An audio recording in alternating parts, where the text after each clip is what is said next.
बच्चों, नमस्कार। कैसे हैं आप सभी? उम्मीद करता हूं बहुत अच्छे होंगे। आप थोड़ी पढ़ाई कर ले बेटा। लास्ट लेक्चर में हम अपना चैप्टर पूरा कर चुके थे, ओरिजिन एंड इवोल्यूशन। उसकी सबसे लास्ट वाली हेडिंग अपन ने पढ़ी थी, वो पढ़ी थी मानव का उद्विकास। और उसके बाद अब हम बात करते हैं इस ओरिजिन एंड इवोल्यूशन वाले चैप्टर से पिछले कुछ सालों में आए हुए क्वेश्चंस जो नीट एग्जाम में पूछे जा चुके हैं। अपन उन क्वेश्चंस को स्टडी करते हैं, उनको डिस्कस करते हैं, ताकि आपको आइडिया लग जाए कि कितने इजी सवाल एग्जाम में पूछे गए थे और किस प्रकार के सवाल एग्जाम में पूछे गए थे।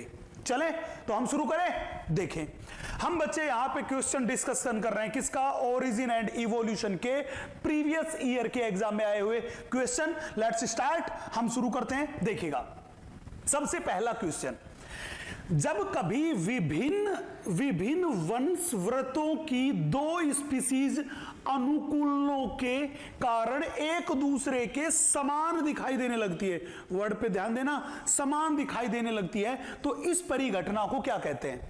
बेटा पहले उसने हमको क्लू दिया है कि ये क्या है?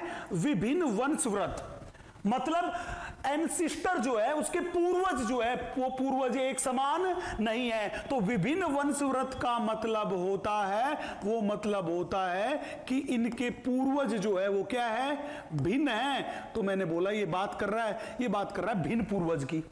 बेटा पूर्वज है अलग अलग, लेकिन अनुकूलन जो है वो अनुकूलन है एक समान। अगर एक समान अनुकूलन है तो कहने का मतलब वो एक ही प्रकार के आवास में रहते होंगे। तो ऐसे जीव जो अलग अलग पूर्वजों की संतान है लेकिन एक ही आवास में रहते हैं, इसलिए उनकी जरूरतें एक जैसी, इसलिए अनुकूलन भी एक जैसा। इस प्रकार के उद्विकास को ही तो अपन बोलते हैं कन्वर्जेंट इवोल्यूशन, मतलब अभिसारी उद्विकास।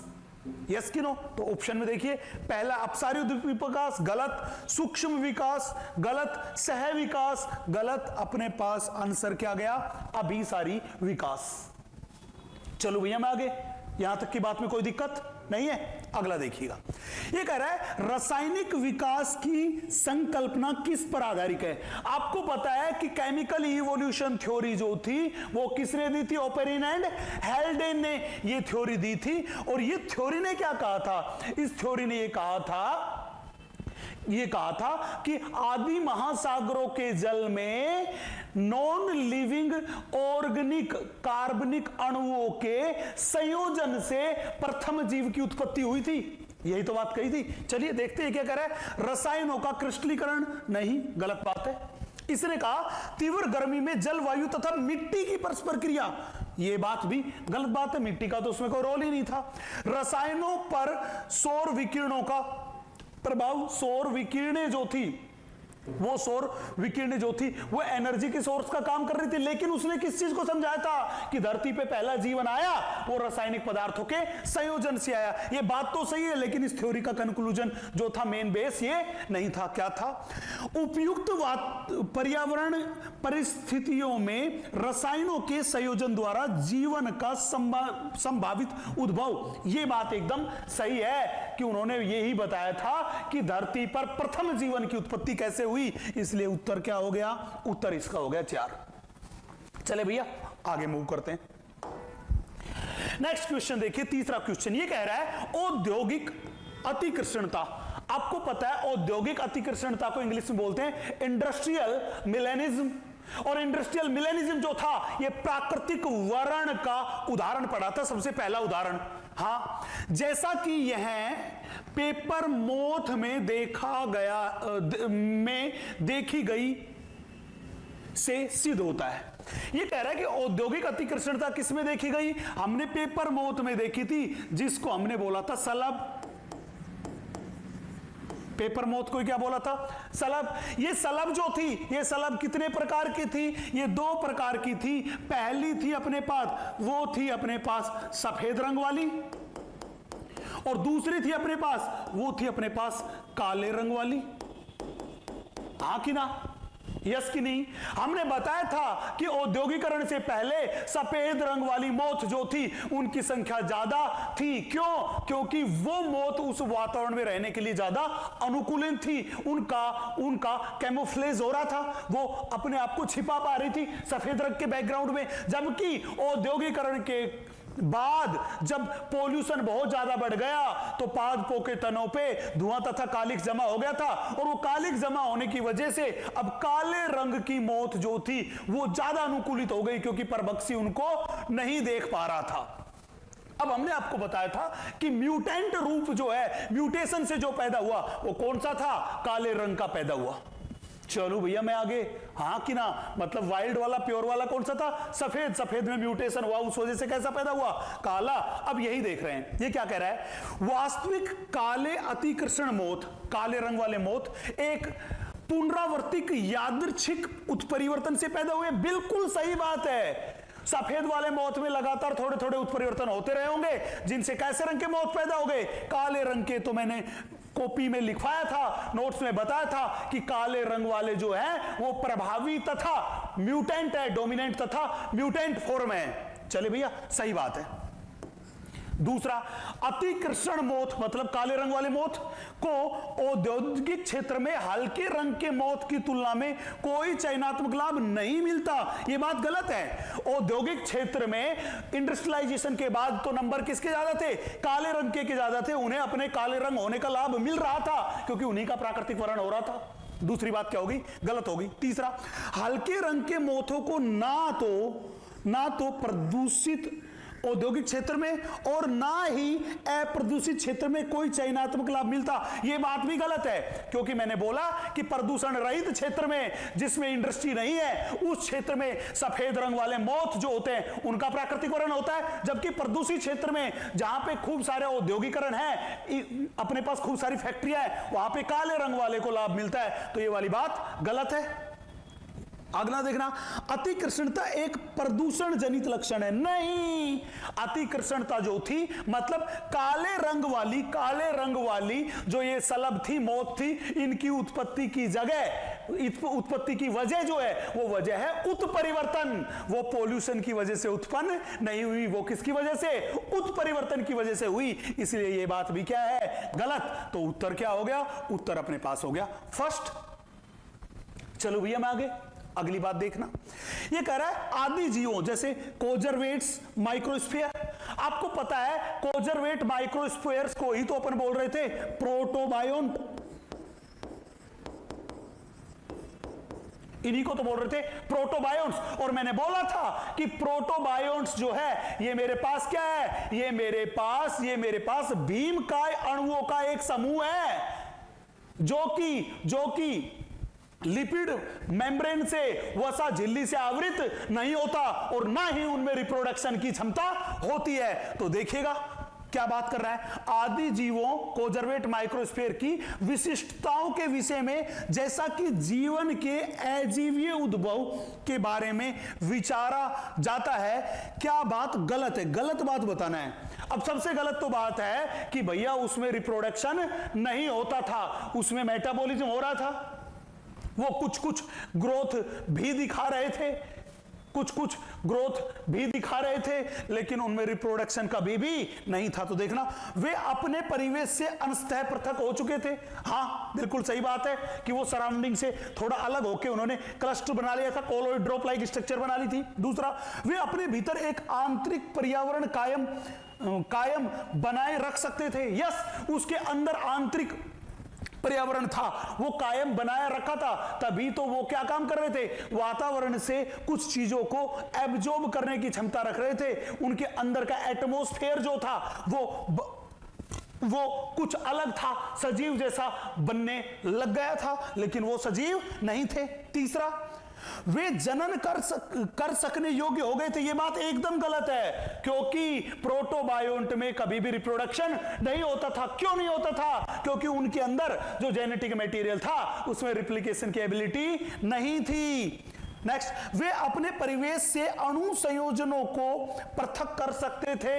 यस, ये बात भी एकदम सही है। तो इसने क्या पूछा? गलत बात। और गलत बात कौन सी हुई? तीसरे वाली। चलो भैया मैं आगे, नेक्स्ट। मूव करते हैं क्वेश्चन नंबर 5 पे। देखिएगा, बहुत अच्छा सवाल है। इंग्लैंड में औद्योगिक क्रांति के दौरान पेपर मोथ का ही नाम था बिस्टन बेटुलेरिया, जो कि उसका जियोलॉजिकल नेम है, के मामले में काले रंग वाला मोथ हल्के रंग वाले मोथ पर प्रभावी हो गया। कब? औद्योगिक क्रांति के दौरान। मतलब जो ही इंडस्ट्री ज्यादा लगी तो काले रंग वाला ज्यादा प्रभावी हो गया। किस पे? सफेद रंग वाले पे। ऐसा होना किस एक प्रक्रिया का उदाहरण है? बेटा मैंने बताया काले रंग वाला प्रभावी हो गया। क्यों? क्योंकि पेड़ के तने जो थे उनपे कालिक तथा धुआं जमा हो गया, जिससे बैकग्राउंड कैसा हो गया? काला। मोथ का कलर कैसा हो गया? काला। तो परभक्षी अब उसे आसानी से नहीं देख पा रहे थे। तभी तो मैंने कहा कि उस वातावरण में रहने के लिए ज्यादा सूटेबल कौन सा? काले रंग वाला मोथ। इसलिए प्राकृतिक वर्ण किसका हुआ? काले रंग वाले का। तो काले रंग वाला उस वातावरण में ज्यादा प्रभावी हो गया। क्यों? क्योंकि प्राकृतिक वर्ण कैसे मोथ का हुआ?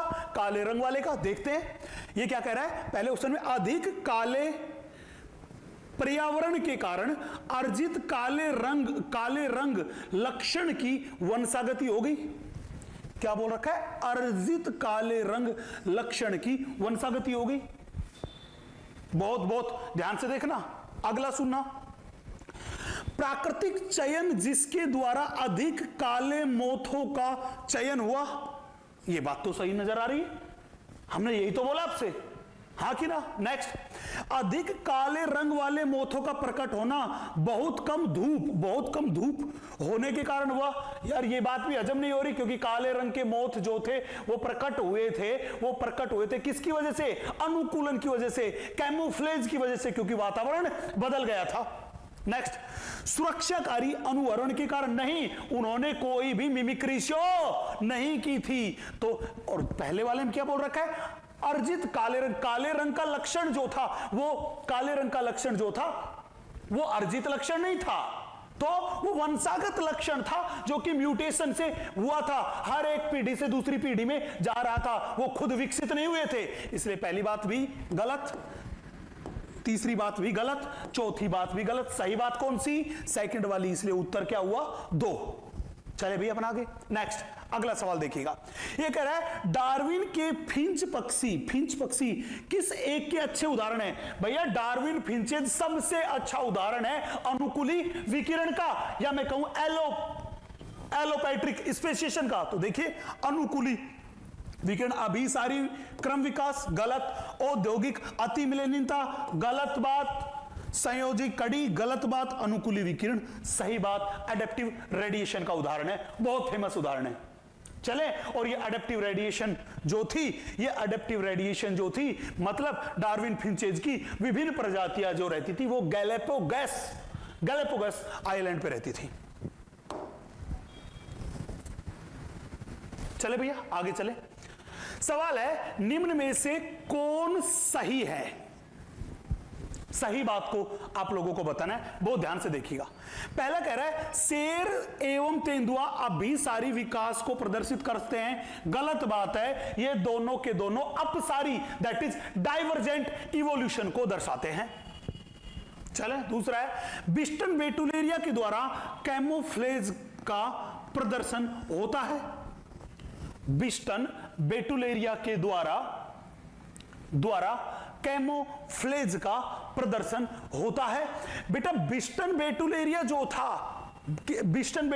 था अगर वो खुद के रंग में अपने आप परिवर्तन कर लेता तो मैं ये बात कह देता कि हां बिस्टन बेटुलेरिया खुद कैमोफ्लेज कर रहा था, कि जैसा वातावरण उसके हिसाब से वो अपना रंग बदल रहा था। लेकिन ऐसा नहीं था। बिस्टन बेटुलेरिया का रंग जो था वो रंग वैसे का वैसा रहता था, कलर किसका चेंज होता? बैकग्राउंड का, जो कि वातावरणीय परिस्थितियों पर निर्भर करता था, उस जीव के हाथ में नहीं था। तो इसीलिए औद्योगिकरण से पहले बिस्टन बेटुलेरिया जो था वो सफेद और काले रंग का ही था, लेकिन प्रदूषण नहीं था। इसलिए सफेद रंग के ज्यादा थे। औद्योगिकरण के बाद जो ही प्रदूषण बढ़ा, काले रंग के ज्यादा हो गए। तब भी सफेद और काले दोनों थे, लेकिन अनुकूलन किसका हो गया? काले रंग वाले का। तो इनमें खुद कैमोफ्लेज की एबिलिटी नहीं थी, ये अपनी मर्जी से खुद का रंग नहीं बदलते थे। इनका रंग तो वैसा ही रहता था जैसा पहले था, सफेद तथा काला, जैसा दोनों के दोनों वातावरण में था। बदली थी तो क्या थी? क्लाइमेटिक कंडीशन, जिसका इसको फायदा मिला। चलो मैं आगे, इसलिए इस बात को भी मैं सही नहीं मान रहा हूं। आगे चलते हैं। डायनासोर के विलुप्त के लिए प्राकृतिक चयन जिम्मेदार है। हां बिल्कुल, वैज्ञानिकों का ऐसा ही मानना है कि प्राकृतिक चयन ही जिम्मेवार है। किसके लिए? डायनासोर के विलुप्त होने के लिए। क्योंकि जो ही क्लाइमेटिक कंडीशन बदली, उन क्लाइमेटिक कंडीशन के बदलते ही डायनासोर जो था, उस डायनासोर में ऐसे अनुकूलन नहीं थे कि वो उस बदले हुए वातावरण में जीवित रह पाए। इसलिए डायनासोर जो थे वो अचानक से लगभग 65 मिलियन वर्ष पहले धरती पर से क्या हो गए? गायब। सही बात लगी। अब क्या कर रहा है? होमो हैबिलिस एवं होमो इरेक्टस निकट रूप से संबंधित होते हैं। बच्चे ये होमो इरेक्टस जो है, ये होमो इरेक्टस निकट संबंधी है, वो है होमो सेपियन का, वो होमो हैबिलिस का निकट संबंधी नहीं है। इसके अधिकांश लक्षण किससे मिलते हैं? होमो सेपियन से। इसलिए मैं इस बात को भी ज्यादा प्रायोरिटी नहीं दूंगा। तो उत्तर क्या जाना चाहिए? उत्तर जाना चाहिए थर्ड। चलो भैया मैं आगे, नेक्स्ट अगला सवाल देखना। किसी एक बिंदु से शुरू होकर अन्य भौगोलिक क्षेत्रों तक प्रसारित होने वाली विभिन्न प्रजातियों के विकास के प्रक्रम को क्या कहते हैं? बच्चे बहुत सीधी सी बात है। मान लीजिए मेरे पास ये एक ज्योग्राफिकल एरिया है। अगर जीवों की जातियां इस एक बिंदु से निकल के अलग अलग भौगोलिक क्षेत्र में चली जाए, ये लीजिए, जब मैंने कहा ये इस एक बिंदु से निकली है और फिर अलग अलग भौगोलिक क्षेत्र में गई है, तो ये क्या दर्शा रही है? ये अनुकूली विकिरण को दर्शा रही है। और एनसीईआरटी ने अनुकूली विकिरण की यही तो परिभाषा दे रखी है। तो उसको क्या कहते हैं? अनुकूली विकिरण कहते हैं। तो मेरी बात क्लियर है, उत्तर क्या चला गया? थर्ड। ठीक है जी, नेक्स्ट हम बात करते हैं अगले सवाल के बारे में। बहुत ध्यान से देखिएगा। मानव उद्विका से संबंधित सवाल है। क्या कह रहा है? निम्न में से कौन सा मानव का सबसे पुराना पूर्वज पत्थर के हथियारों से शिकार करता था? किससे करता था शिकार? पत्थर के हथियारों से, तथा फलों का भोजन करता था। मतलब शिकार तो करता था, लेकिन वो मार के जीवों के मीट को नहीं खाता था। वो खाता क्या था? फल खाता था। यार, तो कहने का मतलब ये मानव के वो पूर्वज थे जिनका शिकार करना क्या था? शौक था। वो भोजन के लिए शिकार नहीं करते थे, वो खाते क्या थे? फल। और ऐसा मैंने किसमें पढ़ाया था? ऐसा मैंने पढ़ाया था ऑस्ट्रेलोपिथिकस में, कि ऑस्ट्रेलोपिथिकस जो थे वो पत्थर के बने हुए हथियारों से, पत्थर के हथियारों से शिकार करते थे, तथा वो प्राय क्या खाते थे? फल खाते थे। वो फलाहारी थे। इसलिए उत्तर क्या चला जाएगा? उत्तर चला जाएगा 2। चलो भैया मैं आगे, यहां तक की बात क्लियर है। नेक्स्ट अगला सवाल देखना। ऑक्टोपस के नेत्र तथा बिल्ली के नेत्र की संरचना का पैटर्न अलग अलग है, फिर भी वे समान कार्य करते हैं। यार बहुत ध्यान से देखना। ऑक्टोपस जो अपने पास है, ये एक मोलस्क है, सीफेलोपोडा का सदस्य है, जबकि बिल्ली जो है वो एक वर्टिब्रेट है, मैमेलिया की सदस्य है। इन दोनों की रेटिना जो होती है, उस रेटिना पे लेयर्स का अरेंजमेंट अलग अलग होता है। मतलब इंटरनल स्ट्रक्चर अलग अलग होती है, लेकिन दोनों का कार्य क्या है? सेम। तो हमने क्या बोला? इन दोनों में आंतरिक संरचना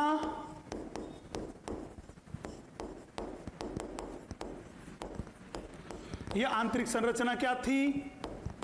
भिन्न, लेकिन कार्य क्या है इन दोनों का?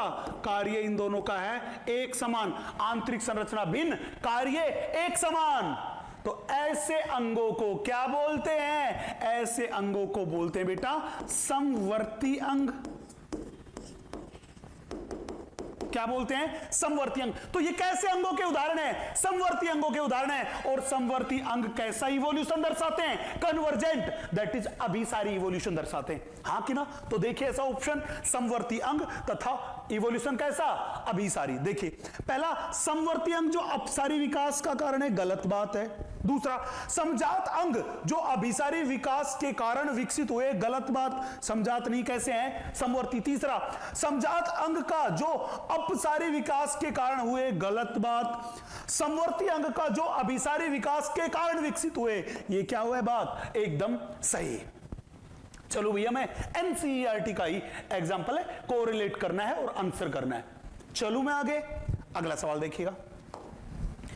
हम बात करते हैं 11वें सवाल के बारे में, बहुत ध्यान से देखिएगा। ये कह रहा है एक समष्टि की अनुवांशिक संतुलन में रहने की प्रवृत्ति किसके द्वारा भंग हो सकती है, वर्ड पे ध्यान देना, भंग हो सकती है।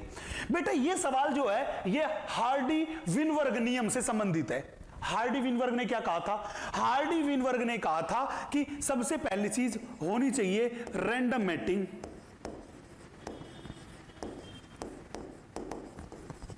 रैंडम मैटिंग, यादृच्छिक संगम होना चाहिए, पॉपुलेशन होनी चाहिए, वो होनी चाहिए लार्ज,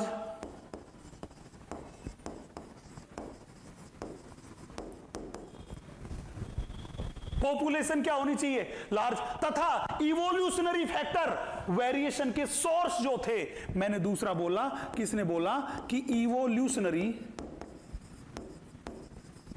फैक्टर्स जो है वो होने चाहिए एब्सेंट।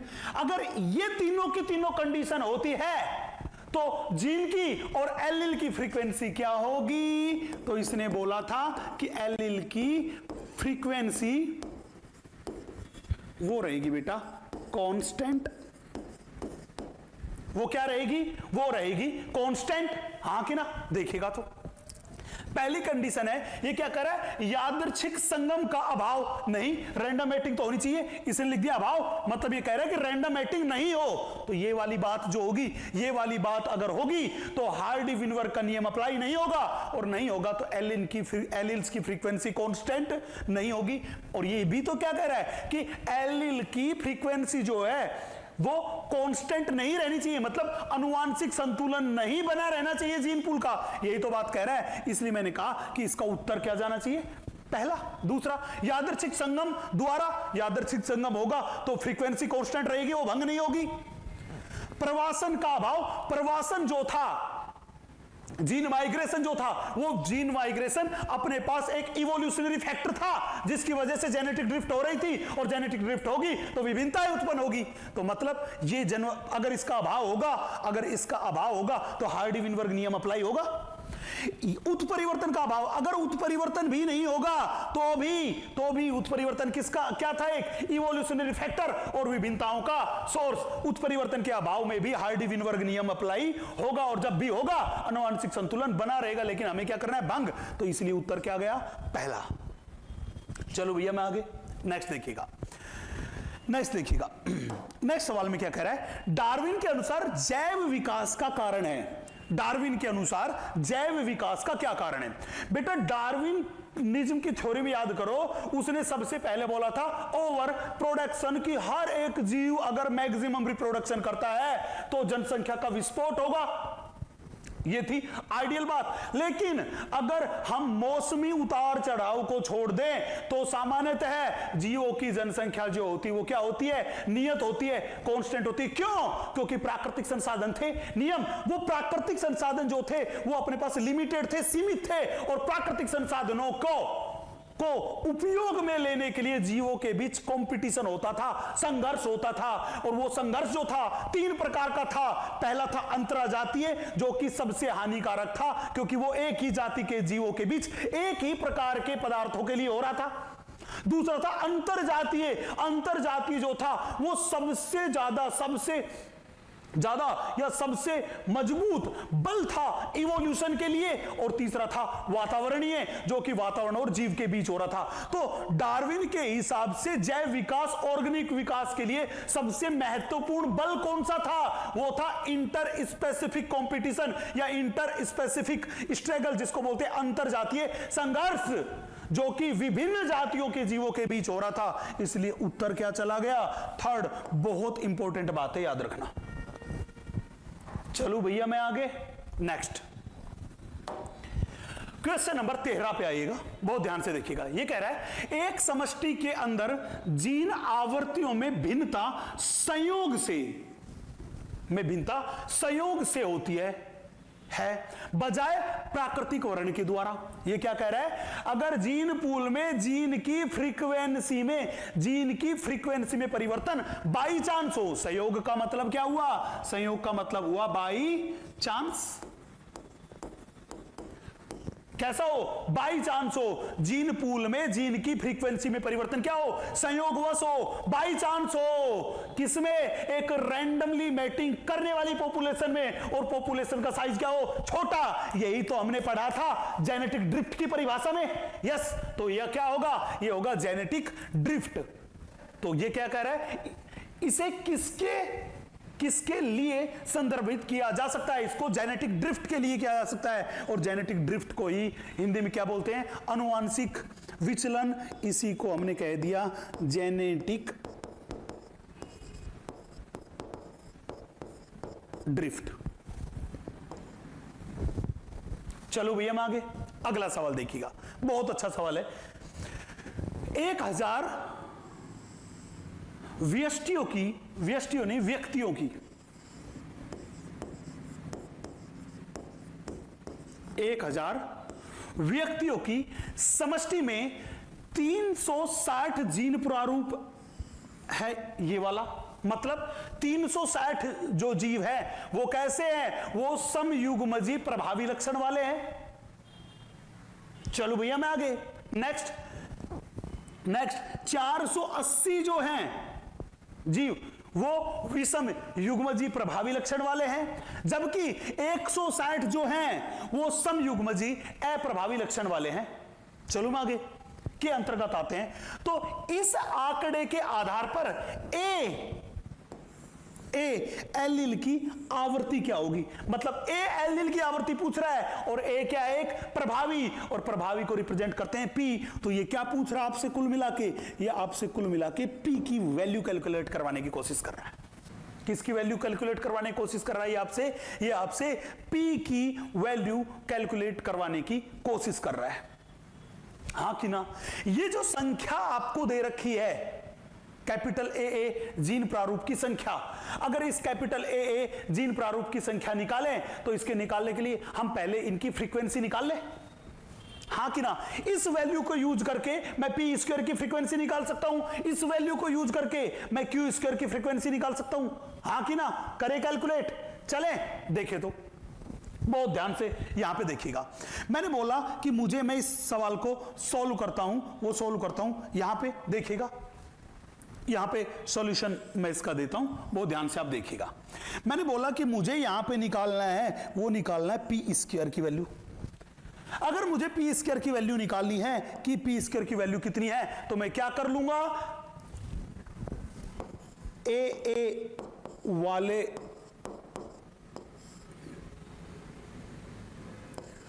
व्यक्तियों की संख्या बटा कुल जनसंख्या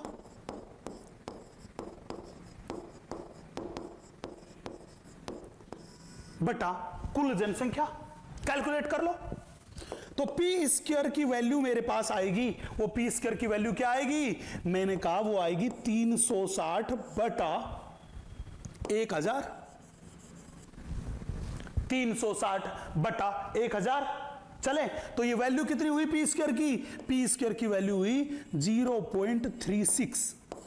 तो जब भी पूछे कि बताओ पी स्क्वायर जो है उसकी आवर्ती कितनी आई, मतलब वो कहे कि समयुग्मजी, प्रभावी समयुग्मजी जीन प्रारूप वाले जीवों की, व्यक्तियों की आवर्ती कितनी आई, तो आप कहोगे 0.36, मतलब सीधा मैं कहूं 36%।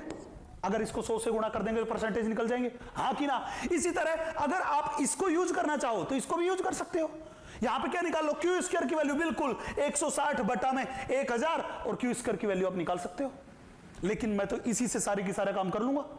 करें आगे देखिए, मेरे पास पी स्क्वायर की वैल्यू आ गई। अब मुझे क्या निकालना है, मुझे निकालना है पी की वैल्यू। तो मैं क्या कर दूं, मैं पी स्क्वायर की जो वैल्यू आई उसका अंडर रूट कर दूं।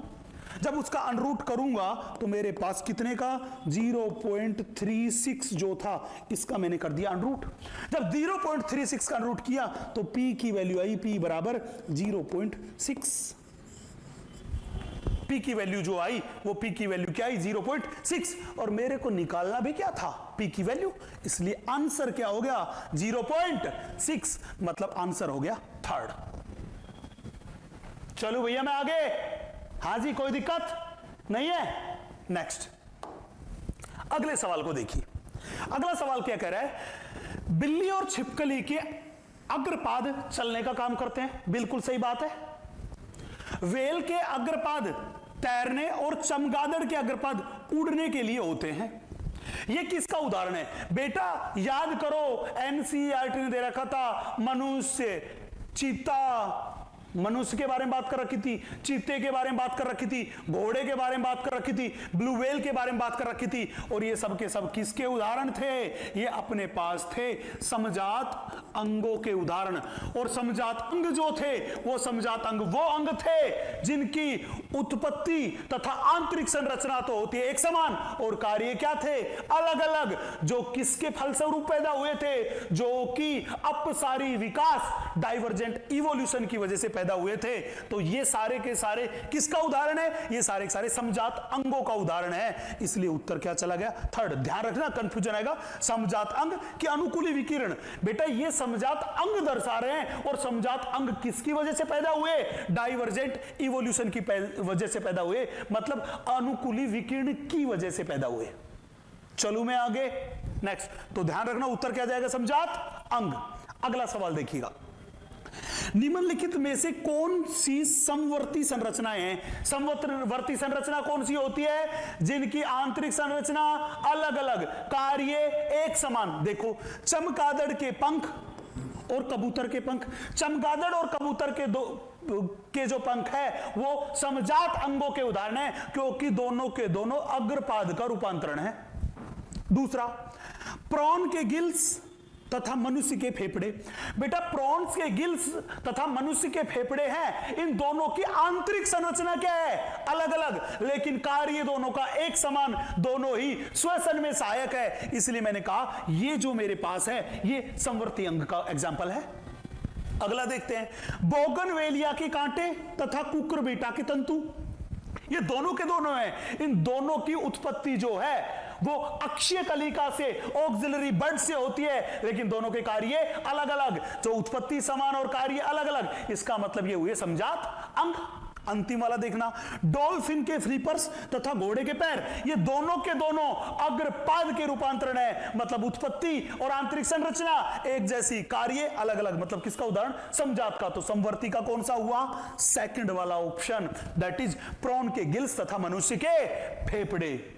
चलूं मैं आगे नेक्स्ट, अगले सवाल पे आइएगा बेटा। अगला सवाल देखिएगा, निम्नलिखित में से किसमें सबसे कम कपाली क्षमता है, सबसे कम कपाली क्षमता है। जब मैंने मानव का उद्ध विकास आपको बताया था तो मैंने कपाली क्षमता के बारे में बताया था, और कपाली क्षमता के बारे में बताना शुरू किया था, वो कपाली क्षमता के बारे में बताना शुरू किया था होमो हैबिलिस से। मैंने बताया था इस होमो हैबिलिस की कपाली क्षमता है वो 650 से लगभग 800 सीसी है। होमो इरेक्टस जो है उसकी कपाली क्षमता है वो लगभग 900 सीसी है। निएंडरथल मानव की जो कपाली क्षमता है वो कपाली क्षमता लगभग 1400 सीसी है, 1400 सीसी है। होमोसेपियन जो है, इस होमोसेपियन की कपाली क्षमता जो है वो 1350 से 1600 सीसी तक थी, मतलब मैंने बोला कि कम से कम भी बात करके चलूं तो है 1350 से 1600 सीसी, हाँ कि ना। तो सबसे कम किसकी, होमो हैबिलिस की, इसलिए उत्तर क्या चला गया थर्ड।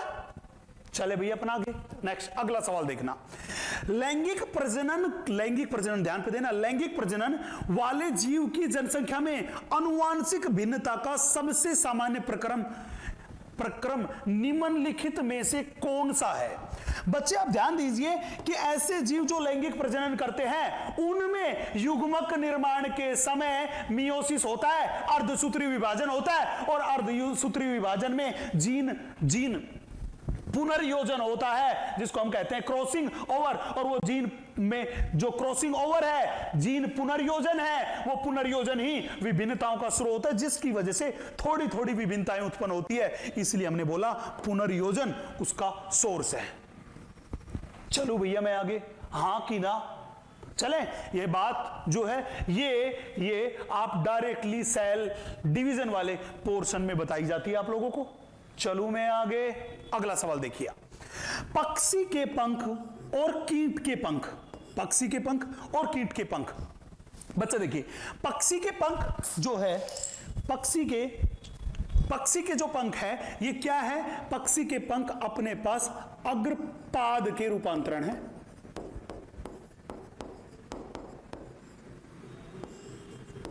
किसके रूपांतरण है? अग्रपाद के रूपांतरण। जबकि कीट के पंख जो है ये अपने पास क्यूटिकल से बनते हैं। किससे बनते हैं? क्यूटिकल से बनते हैं। मतलब ये दोनों के दोनों पंख जो है इनकी उत्पत्ति और आंतरिक संरचना अलग अलग, लेकिन पक्षी के पंख भी उड़ने में सहायक और कीट के पंख भी उड़ने में सहायक। तो ये कैसे अंग बन गए? ये अपने पास बन गए समवर्ती अंग। कैसे अंग का उदाहरण हो गए? समवर्ती अंग। और जिसमें भी समवर्ती अंग होंगे मतलब उसमें विकास कैसा होगा? कन्वर्जेंट इवोल्यूशन, दैट इज अभिसारी विकास। तो देखिए पहला लिख रखा है समजातीय संरचना, जो अभिसारी विकास दर्शाती है। गलत बात है, अभिसारी तो दर्शाती है लेकिन कैसी है? समवर्ती। अगला समजातीय संरचना जो अपसारी विकास दर्शाती है। गलत बात है। तीसरा है अनुरूप संरचनाएं, और अनुरूप संरचनाएं कैसी संरचनाओं को बोलते हैं? एक समान, दैट इज समवर्ती संरचनाओं को। कैसी संरचनाओं को? समवर्ती संरचनाओं को, जो अभिसारी विकास दर्शाती है। ये बात ही सही है। आगे लिख रखा है वंशावली संरचनाएं हैं जो अपसारी विकास दर्शाती है। बेटा ये कभी भी अपसारी विकास नहीं दर्शाती। बात क्या हो गई? गलत। उत्तर क्या चला गया? उत्तर चला गया थर्ड। चलूं मैं आगे, अगला सवाल देखना। 20वां सवाल देखिएगा। ये कह रहा है जीवन की उत्पत्ति के संदर्भ में दो कथन दिए गए हैं। कितने कथन दिए गए? दो कथन दिए गए। उपरोक्त कथनों में से कौन सा निम्नलिखित कथन सही है? दो कथन दिए जो किसके बारे में? जीवन की उत्पत्ति के बारे में, और उसमें से सही कथन को आपको बताना है। बहुत ध्यान से देखिएगा, बहुत अच्छा सवाल है। क्या कह रहा है? पृथ्वी पर प्रकट होने वाले आरंभिकतम, मतलब सबसे पहला जीव हरे नहीं थे। बिल्कुल सही बात है। धरती पे पहला जो जीव आया वो अपने पास एक कोशिकीय प्रोकैरियोटिक था, जो कि मृतोपजीवी या विषमपोषी था। कैसा था? विषमपोषी था तथा अवायवीय श्वसन करता था। अगर वो हरा होता तो वो स्वपोषी होता। इसलिए मैंने कहा कि ये वाली बात एकदम सही है, हरे नहीं थे और संभवतया अवायवीय थे। बिल्कुल सही बात है, वो अवायवीय श्वसन करता था क्योंकि उस समय वातावरण में ऑक्सीजन नहीं थी, तथा वो जो अपने पास था वो विषमपोषी था, उसमें भी मृतोपजीवी, जो कि किससे? कार्बनिक पदार्थों के डिकम्पोज करके, उनका किण्वन करके और फिर पदार्थों को, पोषक पदार्थों का अवशोषण करता था। पहली बात एकदम सही है। दूसरा, प्रथम प्रकट होने वाले स्वपोषी जीव रसो स्वपोषी थे। मतलब रसो स्वपोषी को ही हम बोलते हैं कीमो ऑटोट्रोप्स। कीमोऑटोट्रोप्स। तो पहले प्रकट होने वाले स्वपोषी जीव जो थे वो कीमोऑटोट्रोप्स थे। हां बिल्कुल सही बात है, वो कीमोऑटोट्रोप्स थे। चले, जिन्होंने ऑक्सीजन का उत्सर्जन नहीं किया। नहीं, ऑक्सीजन को सबसे पहले जो किया था वो फोटोऑटोट्रोपिक थे, और फोटोऑटोट्रोपिक में भी साइनोबैक्टीरिया के समान जीव थे जो कि वाटर का यूज कर रहे थे। मेरी बात क्लियर है? तो इसलिए मैंने कहा दूसरी बात भी क्या है? एकदम सही है। तो ए तथा बी दोनों की दोनों बातें क्या है? सही। इसलिए उत्तर क्या हो गया? थर्ड। चलो भैया मैं आगे, अगला सवाल देखना। ये कह रहा है अधिक दूध देने वाली गायों को प्राप्त करने के लिए किया गया कृत्रिम वरण क्या दर्शाता है? बेटा अधिक दूध देने वाली गायों के लिए कृत्रिम वर्ण किया गया। उसमें क्या किया जाता है? उसमें वांछित गुणों वाले जीवों का, नर व मादा जीवों का संगम करा के कुछ नई नस्लें, नई किस्म उत्पन्न की जाती है, और वो नई किस्म जब उत्पन्न होगी तो वो पहले वाली से बेहतर होगी। मतलब क्या होगा? मतलब ये हुआ कि जो कर्व था वो कर्व किसी भी एक दिशा में शिफ्ट होगा, और जब कर्व किसी भी एक दिशा में शिफ्ट होगा तो उसे बोलते हैं दिशात्मक, दैट इज डायरेक्शनल प्राकृतिक वर्ण। तो देखिएगा ये क्या कह रहा है? दिशात्मक वर्ण, क्योंकि लक्षण माध्य को एक दिशा में धकेल देता है। बिल्कुल सही बात है, सबसे पहले ही सही बात है। चलूं मैं आगे? हाँ कि ना? आगे की चीजों पे ध्यान देने की जरूरत है ही नहीं, सबसे पहली बात है। दूसरा कह रहा है विदारक, विदारक में क्या था? दो सब पॉपुलेशन बन रही थी, नहीं, ये तो एक दिशा में शिफ्ट हो रहा था। तीसरा क्या है? स्थायीकरण, स्थायीकरण का मतलब पहले वाली ही बढ़ रही थी, नहीं, ये तो नई ब्रीड उत्पन्न कर रहे थे, इसलिए तीसरी वाली भी बात गलत है। और चौथी वाली में भी स्थायी कारक दे रखा है, चौथी वाली भी बात गलत है। तो सबसे पहला आंसर हुआ फर्स्ट, दिशात्मक प्राकृतिक वर्ण, जिसमें मध्यमान एक दिशा में विस्थापित हो रहा था। अगला सवाल देखना, हुगो डिवरीज के अनुसार विकास की क्रियाविधि किस प्रकार होती है? किसके अनुसार? हुगो डिवरीज के अनुसार। और हुगो डिवरीज ने क्या बताया था कि उद्विकास जो होता है वो इवोल्यूशन किसकी वजह से होता है? उत्परिवर्तन की वजह से। उत्परिवर्तन की वजह से। और उत्परिवर्तन क्या है? उत्परिवर्तन एक पद में होने वाला एक बड़ा परिवर्तन है, मतलब ये बड़ी विभिन्नताओं का सोर्स है, जो कैसे होता है? अचानक। ये कैसे हुआ? ये अपने पास हुआ अचानक, तथा इससे जो विभिन्नता आई वो कैसी विभिन्नता आई? इससे आई बड़ी विभिन्नता। ये हुआ अचानक और इससे आई बड़ी विभिन्नता। तो अचानक जब एक पद में बड़ी विभिन्नता आती है तो उसी को तो बोलते हैं अपन सॉल्टेशन। तो उसी को तो बोलते हैं सॉल्टेशन। तो इसीलिए हमने बोला हुगो डिवरीज के हिसाब से इवोल्यूशन की सबसे बड़ी वजह क्या थी? सॉल्टेशन। चले भैया अपन आगे, बहुत अच्छा सवाल है, अगला देखिएगा 23 नंबर। होमोनिडो को उसके सही मस्तिष्क माप के साथ मिलान कीजिए। बेटा ये अभी अभी अपने सवाल किया था, क्या किया था? हमने बोला होमो हैबिलिस, होमो हैबिलिस जो था उस होमो हैबिलिस का कितना था? 650 से 800। निएंडरथल का कितना था? 1400। होमो इरेक्टस का कितना था? 900। और होमो सेपियंस का हमने बताया था 1350 से 1600, तो यहां गया दिया गया 1350। तो देख लो, ए में थर्ड, बी में 4, ये तो पहले ऑप्शन में दिया गया, बी में 4, सी है उस सी में फर्स्ट और डी में सेकंड, ऑप्शन नंबर फर्स्ट। तो सही आंसर क्या हुआ? सही आंसर हुआ 1। चले भैया अपन आगे, अगला सवाल देखिएगा, क्वेश्चन नंबर 24। बहुत ध्यान से देखिएगा, ये कह रहा है एक स्पीसीज में नवजात का भार 2 से 5 केजी के बीच है। मतलब ये कह रहा है कि बच्चों का भार कितना है? 2 केजी से 5 केजी के बीच है। 3 से 3.3 केजी औसत वजन वाले बच्चे जो हैं वो 97% जीवित है। कितने प्रतिशत जीवित है बेटा? 97% जीवित है। जबकि 2 से 2.5 किलो भार वाले तथा 4.5 से 5 केजी भार वाले 99% नवजात की क्या होगी? मृत्यु होगी। बेटा कर्व याद करो, मैंने कहा था कि अगर 2.5 किलो से कम वजन होगा तो उनकी भी मृत्यु दर ज्यादा, और ऐसे बच्चे जिनका वजन 4.5 किलो से ज्यादा होगा उनकी भी मृत्यु दर ज्यादा। सबसे ज्यादा जीवित कौन से रहेंगे? वो बच्चे जिनकी शरीर का वजन 3 से 3.5 किलो के बीच है, और वो जो था वो लगातार उनका प्राकृतिक चयन होता जाएगा और उनकी संख्या क्या होती जाएगी? बढ़ती हुई, जबकि दोनों किनारे वाले की संख्या घटती हुई। इसी को तो बोला था stabilising natural selection, that is स्थायीकरण वर्ण। तो उत्तर क्या हो गया? 4। उसी के उदाहरण में मैंने इसको समझाया था, अब देखिएगा ढंग से। चलो भैया मैं आगे, अगला देखना, बहुत अच्छा सवाल है। निम्न में से कौन ऐसे जीवों के सही उदाहरणों को संदर्भित करता है जो मानव की क्रियाओं द्वारा वातावरण में बदलाव के कारण उत्पन्न हुए? मतलब सब किसकी क्रियाओं द्वारा? मानव की क्रियाओं द्वारा विकसित हुए। सबसे पहला गैलेपागोस द्वीप में डार्विन की फिंचे, गलत बात है। ये जो था ये मानव की क्रियाओं द्वारा उत्पन्न नहीं हुआ, वो तो अपनी मर्जी से दक्षिणी अमेरिका जो महाद्वीप था उससे उड़ के गैलापागोस द्वीप पर गई थी।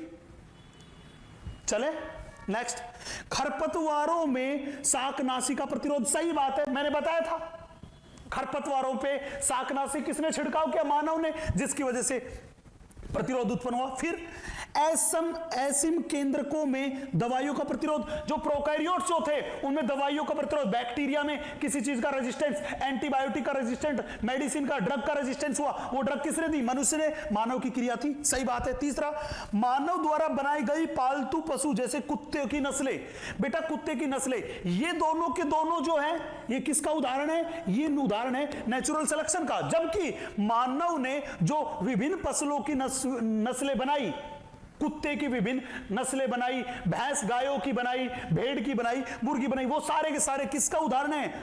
आर्टिफिशियल सिलेक्शन का उदाहरण है। आर्टिफिशियल सिलेक्शन का उदाहरण, मतलब मानव का इन्वॉल्वमेंट, यहां पे तो मानव का इन्वॉल्वमेंट था, लेकिन नेचुरल सिलेक्शन जो था, वो सिलेक्शन जो था, वो सिलेक्शन किसने किया? नेचर ने।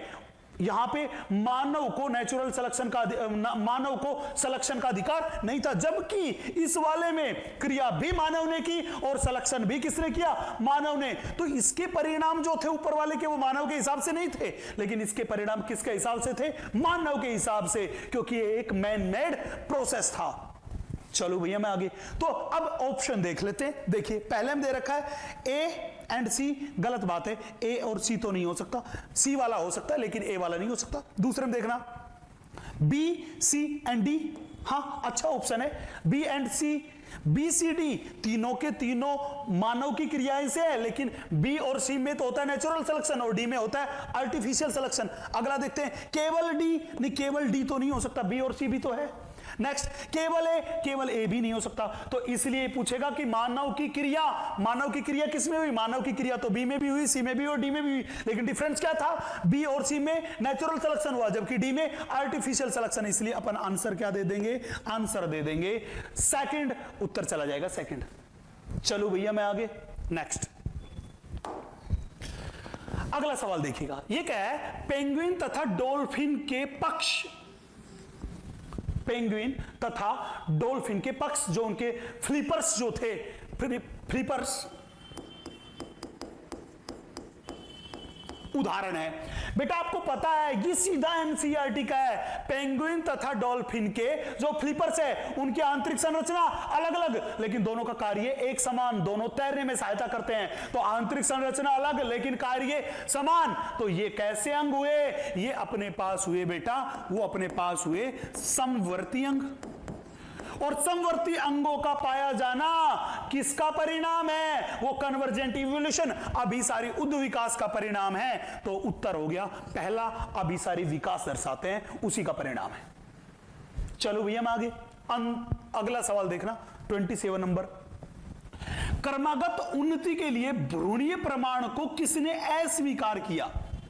किसने अस्वीकार किया? बच्चे ध्यान रखना, भ्रूणीय परिमाण जो प्रमाण जो था, इस भ्रूणीय प्रमाण के लिए अपने पास आई थी बायोजेनेटिक थ्योरी, बायोजेनेटिक लॉ।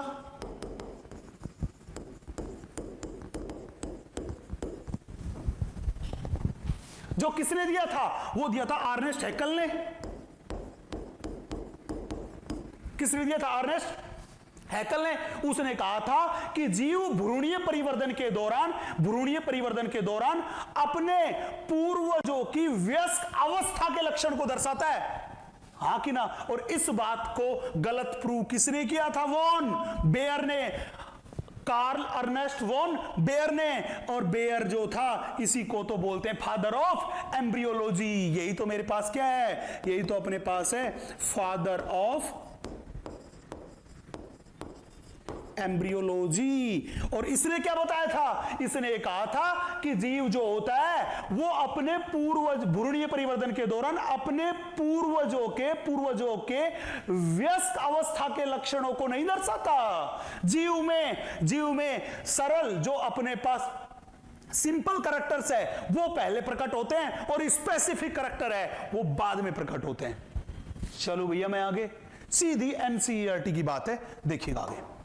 अंतिम सवाल में डिस्कस करता हूं, ध्यान से देखिएगा। ये कह रहा है एस एल मिलर ने अपने प्रयोग में एक बंद फ्लास्क में किसका मिश्रण कर एमिनो अम्ल उत्पन्न किए। बेटा हमको पता है मिलर जो था वो एक अमेरिकन वैज्ञानिक था और उस मिलर ने अपने एक्सपेरिमेंट किए प्रयोगशाला में बिल्कुल प्राचीन धरती के जैसा वातावरण उसने अपनी लैब में क्रिएट किया और फिर उसने किस चीज का सिंथेसिस किया, एमिनो अम्लों का। और हमको पता है उसने इस चीज के लिए किसको काम में लिया, उसने मेथेन को काम में लिया, अमोनिया को काम में लिया, हाइड्रोजन को काम में लिया। हाँ कि ना, इनका रेशियो था वो था 2:1:2 और फिर इनके ऊपर से वाटर की वेपर को पास किया था, जलवाष्प को गुजारी थी और उसने 2 इलेक्ट्रोड लगाए थे बड़े वाले फ्लास्क में, जो उसका 5 लीटर का फ्लास्क था उसमें 2 बड़े इलेक्ट्रोड लगाए थे जिनसे स्पार्क डिस्चार्ज हो रहा था, जिसकी वजह से टेम्परेचर कितना हो गया था, 800 डिग्री सेंटीग्रेड। तो यही मिलर एक्सपेरिमेंट में था, देख लीजिए कहां दे रखा है, 800 डिग्री सेंटीग्रेड पर। सही बात है, CH3 काम में लिया ना, CH4 काम में लिया था। H2 काम में लिया, ये वाली बात गलत है, H2 काम में लिया सही है, CH4 काम में लिया ना, NH3 काम में लिया और जलवाष्प, ये बात सही है, मतलब पहले वाला ऑप्शन गलत है। दूसरा 600 डिग्री नहीं, यहीं पे बात गलत होगी, आगे देखने की जरूरत ही नहीं है। नेक्स्ट 600 डिग्री, यहां पे ही बात गलत होगी, आगे देखने की जरूरत नहीं है। नेक्स्ट 800 डिग्री, सही बात है, CH4 काम में लिया, सही बात है, हाइड्रोजन काम में लिया, सही बात है, अमोनिया काम में लिया, सही बात है, जलवाष्प काम में लिया, सही बात है, इसलिए उत्तर क्या गया, 4। चले, तो यहां पे जाके हमारा ओरिजिन एंड इवोल्यूशन वाला चैप्टर की पूरी थ्योरी हमने बहुत अच्छे से डिस्कस कर लिया है एंड पिछले कुछ सालों में पूछे गए सवाल जो थे वो भी डिस्कस कर लिए हैं और इनसे आपको आइडिया लग गया होगा कि ओरिजिन एंड इवोल्यूशन वाला चैप्टर बहुत इंपॉर्टेंट चैप्टर है एंड पिछले कुछ सालों में लगातार जो भी सवाल आ रहे हैं वो डायरेक्टली एनसीईआरटी की बुक से आ रहे हैं। तो ये बात ध्यान रखनी है कि एनसीईआरटी की बुक की ईच एंड एवरी लाइन को बहुत अच्छे से पढ़ना है। जहां पे भी दिक्कत हो डायरेक्टली मुझसे कांटेक्ट करना है और अपन उस प्रॉब्लम को रिजोल्व कर लेंगे। ठीक है बेटा, तो आप सभी अच्छे से पढ़ाई करें, ध्यान लगा के। मिलते हैं अपन जल्द ही, तब तक के लिए आप सभी खुश रहें, सुरक्षित रहें। जय Hind, thank you very much.